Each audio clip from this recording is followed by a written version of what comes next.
Assalamualaikum warahmatullahi wabarakatuh.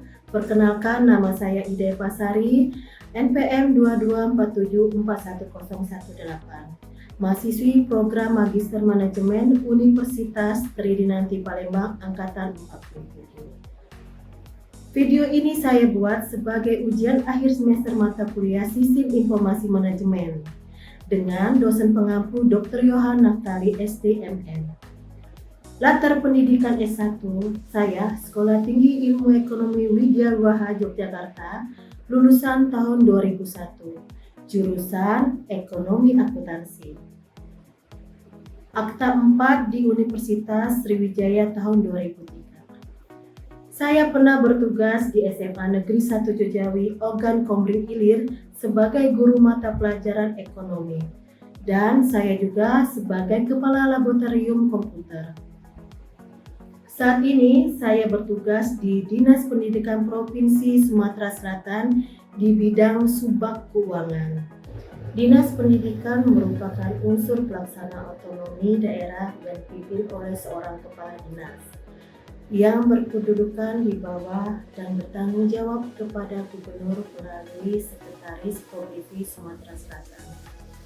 Dinas Pendidikan mempunyai tugas melaksanakan unsur pemerintahan daerah di bidang pendidikan berdasarkan asas otonomi dan tugas pembantu serta tugas lainnya sesuai dengan kebijakan yang diterapkan oleh gubernur berdasarkan peraturan perundang-undangan yang berlaku. Visi misi Dinas Pendidikan meningkatkan kualitas sumber daya manusia baik laki-laki maupun perempuan yang sehat, berkependidikan, profesional, dan menjunjung tinggi nilai-nilai keimanan, ketakwaan, kejujuran, dan integritas. Dalam Undang-Undang Nomor 8 Tahun 1974 tentang pokok-pokok kepegawaian disebutkan pada pasal 7 bahwa setiap pegawai negeri berhak memperoleh gaji yang layak sesuai dengan pekerjaan dan tanggung jawabnya.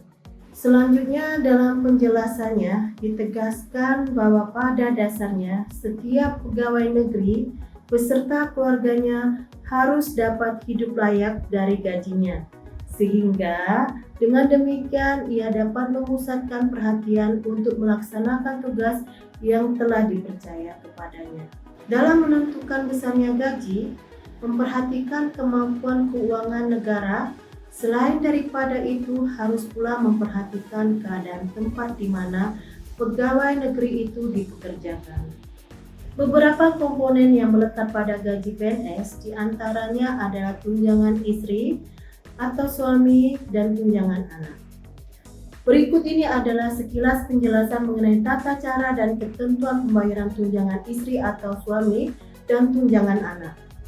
Tunjangan istri atau tunjangan suami.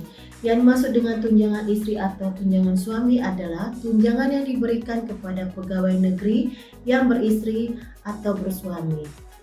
Adapun ketentuan-ketentuan yang berkaitan dengan tunjangan istri atau suami adalah diberikan untuk satu istri atau suami pegawai negeri yang sah. Besarnya tunjangan istri atau suami adalah 10% dari gaji pokok. Tunjangan istri atau suami diberhentikan pada bulan berikutnya setelah terjadi perceraian atau meninggal dunia. Untuk memperoleh tunjangan istri atau suami harus dibuktikan dengan surat nikah, akta nikah dari kantor urusan agama atau kantor catatan sipil. Tunjangan anak. Yang dimaksud dengan tunjangan anak adalah tunjangan yang diberikan kepada pegawai negeri yang mempunyai anak kandung, anak tiri, dan anak angkat.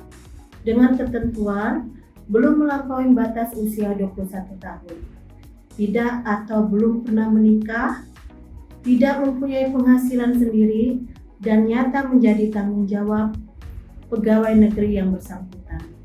Adapun masalah yang sering terjadi ketika adanya hak si pegawai tersebut dihapuskan.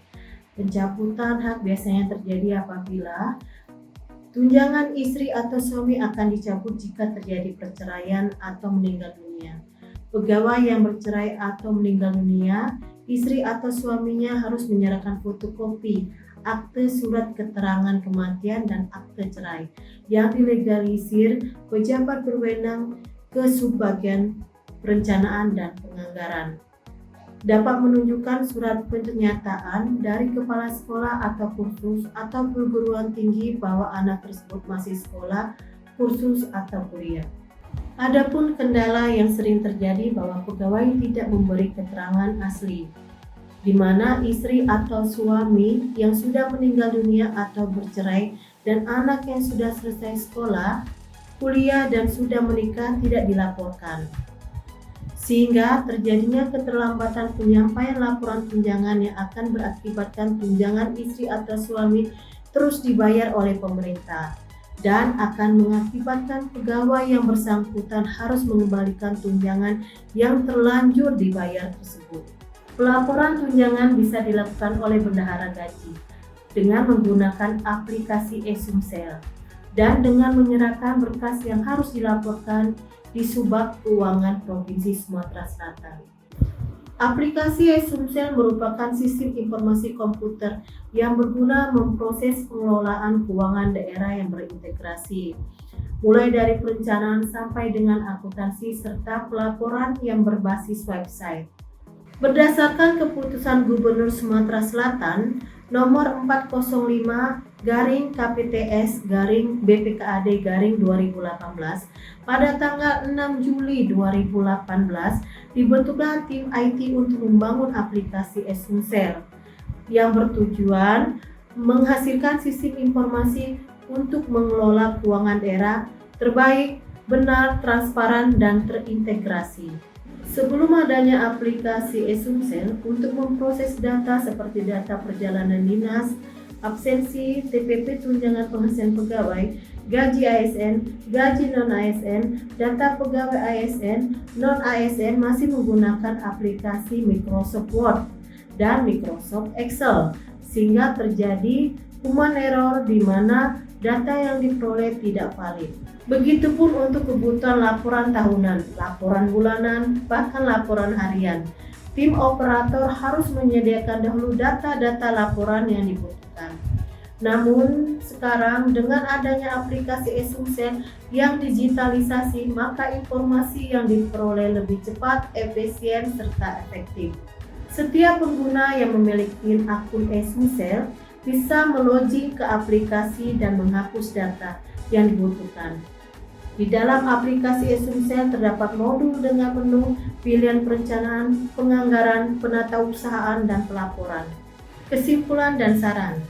Dari paparan di atas dapat disimpulkan kejujuran adalah salah satu yang diutamakan dalam pelaporan tunjangan, sehingga tidak ada keterlambatan penyampaian data tunjangan yang akan berakibat adanya dana pengembalian yang harus diganti atau dibayar oleh si pegawai atau ahli waris.